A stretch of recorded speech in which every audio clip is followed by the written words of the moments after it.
Hello everybody. So in today's video, I'll be sharing that how I have qualified UGC NET English June 2024 and December 2024. And with that same strategy, I have also qualified GATE conducted by IIT Roorkee in February 2025. And I was also a gold medalist in my MA English program. So my name is Komal, and in today's video, I will be telling you that what was my book list and what were my resources and how I prioritized my topics and what was my time management and what was my blueprint and my approach towards this examination. So I know there are plenty of videos on YouTube which will tell you to read such books, read the notes, and refer to different kinds of videos, so the student gets confused that exactly what we should do in order to crack this exam. So I am not telling you that you should just copy and paste my strategy, because we all are different individuals and we have different kind of mindset and different weaknesses and strengths. So you just watch this video and get acquainted with my strategy, that how I made my mind and what were my priorities. So it will help you to make your mind, it will help you to get familiar with every aspect of this exam. So while I was preparing for this examination, I was in my MA program in my second semester, because in first semester I was not familiar with the idea of net exam. I did not even know that what is net. So in my second semester I got to know about this from my professors, and they really helped me in my class. So they were really amazing teachers. Okay, so let me tell you that how I started my preparation. So in the first, I did not know about the syllabus. So what I did was, I was just sitting one day and I was just exploring that where will I get this syllabus, because the syllabus that UGC NET has provided us for the English subject is really I would say ambiguous, because they have just provided the 10 units like poetry, drama, fiction and short stories and literary theory, criticism. So they make the student confused that exactly where should we start from. So what I did was, I just explored. I watched a few videos on YouTube, just to get acquainted myself with the idea of the exam, of the writers, of what literature is all about.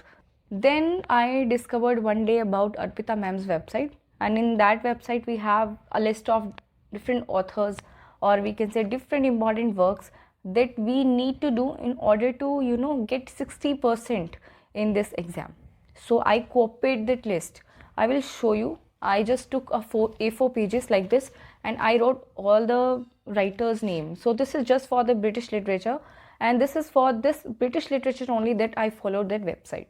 So I just got the names of those writers, and after getting this list, I was a kind of confident enough that yes, this is my syllabus.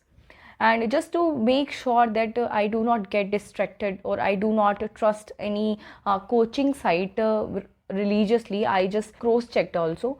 I referred to 5 years of PYQ, and in those discovered that yes, these were some of the writers which they are asking.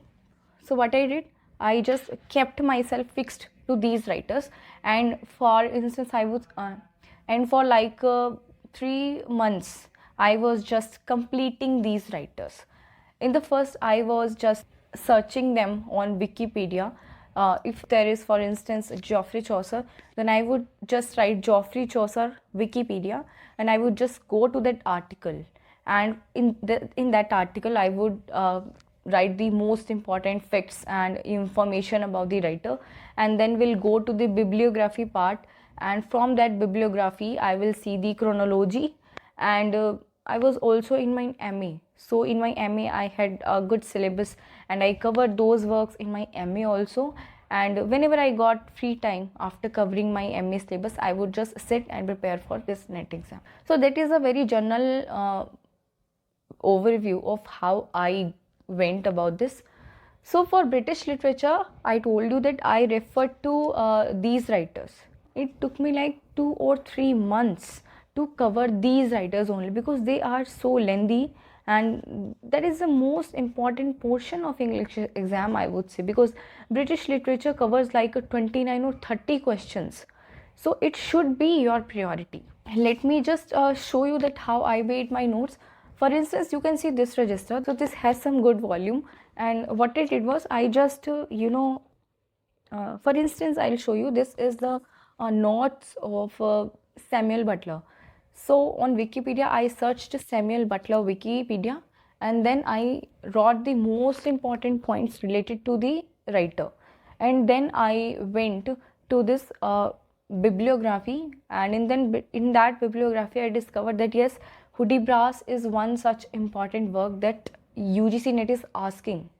So I prepared a kind of short summary of this work and wrote the most important points. So for 3 months, I would say I did this exercise and revised them. Well, I did not get that much time to revise these notes because I was also in my MA, but I still kind of managed. For British literature, I also referred to a book of history of English literature. Now this book is by William J. Long. Now please do refer to a good book for history, because history, this will make your background really strong, and books like these have they cover most important writers of all the ages, and they will connect the dots, right?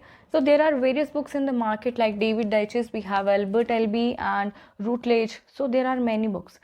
You can refer to any one of them. That is totally up to you. Now after this we have word literature. So for word literature, I knew that I was not very much comfortable, and so I did my MA English syllabus well, because in MA English also we had American and African, so I covered those. And for word literature, I referred to the PYQs only, and from the PYQs I delved deep into the important books, important writers that they are asking always, है ना? For instance, we have American literature, African literature, and we also have Indian literature, diasporic, Australian, Canadian. So all these literatures, I made notes of 2 pages of all the PYQs that they have asked till yet. So, and from those PYQs, I made my notes, my chronology, and all the important characters that they are asking. So it was very from a very surface level, but I would rather say it was a smart strategy, because this unit does not have that much output in comparison to British literature. So I did not give that much input to word literature. But yes, I would definitely suggest you to not to ignore such easy units and low hanging fruits. Now after word literature, we have is a theory. Okay, so for theory part, what I did was, for theory we have a book. This is by Beginning Theory by Peter Berry. Now this is one of my favorite books, and this is one book which made my concepts clear. But the languages of this book seems to be a bit complex for a beginner, because as I was also a beginner, I find the language complex. But for that, there is the solution. What you can do is that you can refer to different YouTube videos just to get an idea of what structuralism is all about and what are the key ideas, and we can say the message of different theories, like what is Marxism, what is postmodernism. And after that, what you will do, you just come to this book and read and do the critical thinking and get acquainted with various terms. So that is how you go about the theory. Connect this with the literature portion that we are reading, right? So this is all about the theories. Theory is also one such really important area on which we need to work upon if we want to get our 20 to 25 questions correct, right? Now coming to the criticism part. For criticism, I did refer to History and Principles of Literary Criticism by Dr. Raghu Tilak. That was one book which I referred selectively, and in my MA I had T.S. Eliot, I had Matthew Arnold, Wordsworth and Aristotle. So I referred and read the original text of such essays, and this was a very easier portion for me because I had an interest in criticism part. So that is how you can do the criticism. Just do all these summaries and most important points and the key terms related to every critique and that is all you need to do in criticism and also for theory. Now coming to the another unit, which is Indian literature. And literature for me was a bit boring because I never had that much interest in Indian literature. So for that I did not do anything. I just memorize the chronology of different PYQs that they ask. So I just did the PYQs and the same chronology and just match the following, that which author has which books and some Nobel Prize winners. And also in my MA we had Girish Karnad, we had Mahesh Dattani and Kamala Das, Nazim Ezekiel. So I just did these major writers. So this was all about this. Now we have another unit which is not mentioned in the syllabus, but in the note we have that they would ask us the trend, the movement and different terms that are important.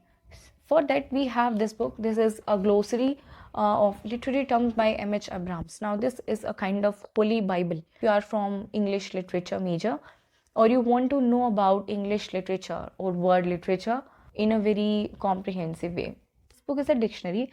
And in my MA program I did not have that much time to read the book, so I read this very selectively. But I would definitely recommend you to read the terms, read a few pages daily and cover it in 1 hour, 1.5 month, I would say. So if you are preparing for GRF, then you should refer to this book, right? And in this book you will get different movements, different terms and various the terms that they always ask and which seems to be really that पता नहीं कहाँ से ही question पूछ लिया, out of the syllabus पूछ लिया, but वो कहीं ना कहीं से they come from this book. That's what I feel.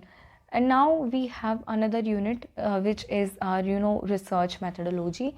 And for research methodology I refer to the PYQs because they always ask like full form of APA, MLA and the editions that they have and the updated versions, like अब क्या update हुआ है इनके अंदर.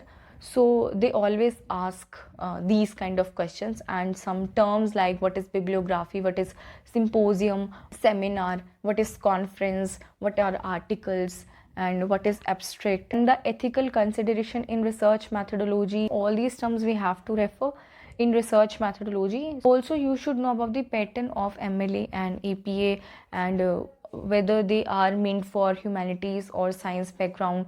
So these things. Now we have culture studies. So for culture studies what I did was there are a few writers like Richard Hogarth and we have Raymond Williams and then we have Stuart Hall, such writers. So for culture studies just go to the Wikipedia page of these writers and learn the chronology, and you should know that which book is written by which writer, because that is the most important question that they ask and the most easiest question that you can get in any exam, right? So that is the most easiest unit. You can cover it in one day only, I would say. So, and also get yourself familiar with the ideas like what is popular culture, mass culture, mall culture, media culture, globalization, localization. We have made shorts on all these terms, so please go and check the playlist and the whole channel. You will discover such smart crispy videos. So that is all about culture studies. So you should know the major milestones of culture studies and what are the key terms that they have given and the important summaries of important books that they have given, and also know about the CCS. Now they always ask the full form of this CCCS. Okay. Now we have English in India. For English in India what I did was I made 2 or 3 pages note. I will show you. For instance, you can see this much. Now this is all the notes from the PYQs only, like all the commissions that how English came in India, the commissions, the committees, the Charter Act and Macaulay Minutes on Education and Wood's Dispatch and Warda Scheme and Education Commission, Hunter Commission, Sadler Commission. So make notes on these units from the PYQs and you are all done. And just read a few things about them.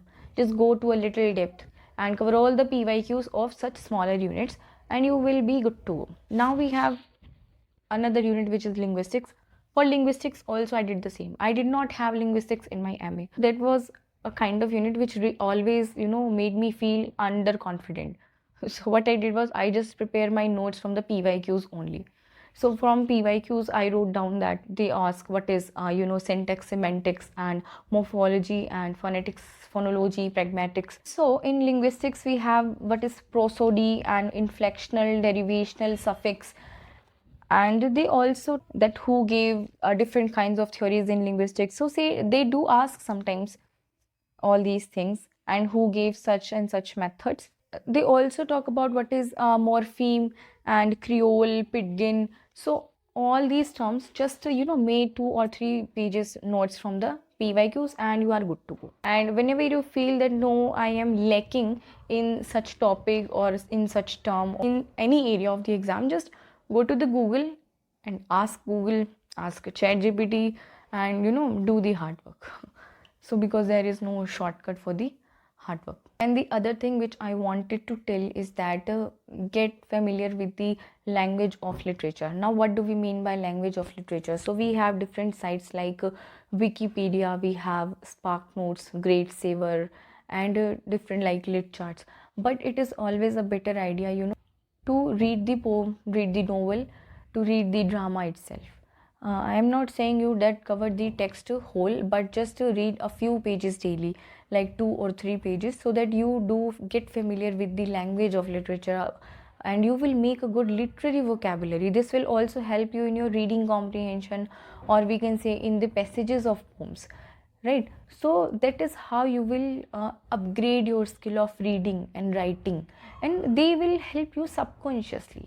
You will realize these things later, but never rely on anything because just the other person is following it. Make your own line, make your own strategy, and do take the help from different sites, different the places that you want. But just once you are sure that yes, this is the thing and this is what I need to do, now just sit and make your own blueprint and start preparing with the faith in your heart. So this is all that you need to do. So that was all about my strategy for English subject. And just let me tell you that I did not refer to any mock. To tell you that I did not give any mock tests, because I was not very much confident on mock tests, because an easy mock will make you very overconfident, and a difficult mock test will make you underconfident. So I wanted to avoid both the extremes. So what I did was I just kept to the PYQs. Once you are done with the PYQs, you are sort out. You can rely on the PYQs because they are original, they are authentic, and they do give that level. Because people just fool you that our level is good and they would ask this, would ask from this section this time, this section this time. Do not rely on such things. Just rely on your own hard work and do prepare accordingly. One tip that I want to share is that do 1 or 2 reading comprehension daily if you want to get 30 marks in this 150 marks. How? Because 2 reading comprehension will be there in English paper and 1 would be in paper number 1. So do 1 or 2 reading comprehension daily. The chances of clearing this exam would definitely increase if you do correct 4 out of 5 questions of any comprehension passage. So this is all about this video. So subscribe to our channel and just check the playlist, and there you will discover lots of videos. So I hope they will all help you, and we will come up with different videos on different units and different easy crispy shorts. So we want your support there with your whole heart, and all the best.